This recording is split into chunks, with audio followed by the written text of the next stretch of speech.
Hallelujah. स्वागत है आप सबका मेरी भविष्यवाणियों की पुस्तक में। तो आइए हम आज के पवित्र वचन को पढ़ेंगे जो कि परमेश्वर के दास प्रेरित अंकुर यूसुफ नरूला जी के द्वारा लिखा गया है।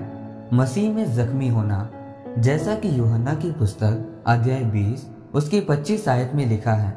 जब अन्य चेले उससे कहने लगे हमने प्रभु को देखा है, तब उसने उनसे कहा, जब तक मैं उसके हाथों में कीलों के छेद ना देख लूं और कीलों के छेदों में अपनी उंगली ना डाल लूं और उसके पंजर में अपना हाथ ना डाल लूं, तब तक मैं विश्वास नहीं करूंगा।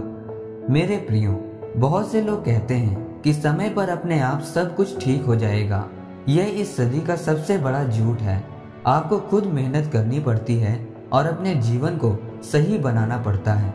याद रखें, परमेश्वर आपको अंश अंश करके दिन प्रतिदिन बढ़ाता है और जैसे जैसे आप मसीही जीवन में जख्मी होते जाते हैं, वैसे वैसे आप प्रभावशाली होते जाते हैं। मेरे प्रियो, अगर हम बाइबल में प्रभु यीशु मसीह की जिंदगी के बारे में पढ़ते हैं तो लिखा है कि जब प्रभु यीशु मसीह मुर्दों में से जी उठे और चेलों को दिखाई दिए तो उनके चेले बहुत हैरान हुए।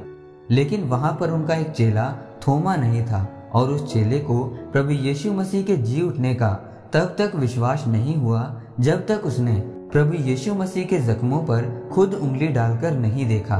जब थोमा ने प्रभु यीशु मसीह के जख्मों पर उंगली डाली, तब उसने विश्वास किया कि सचमुच प्रभु यीशु मसीह जी उठे हैं। मेरे प्रियो, प्रभु यीशु मसीह ने थोमा को विश्वास दिलाने के लिए अपने जख्मों को दिखाया।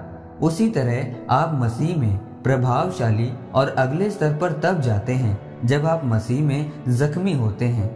आज आप चर्च में लाखों लोगों को देखते हैं। इसका कारण मेरी प्रार्थना नहीं, बल्कि मसीह में जो जख्म मैंने सहे हैं उनका नतीजा है।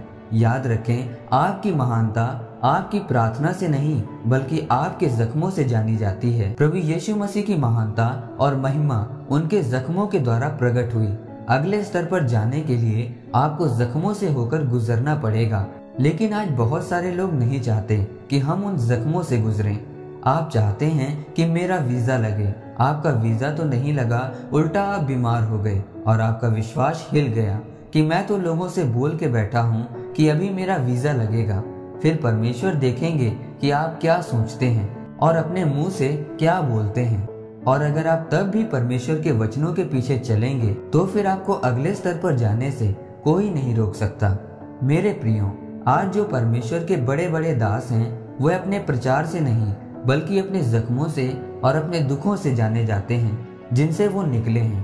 परमेश्वर ने कहा कि मेरी सामर्थ्य निर्बलता में सिद्ध होती है।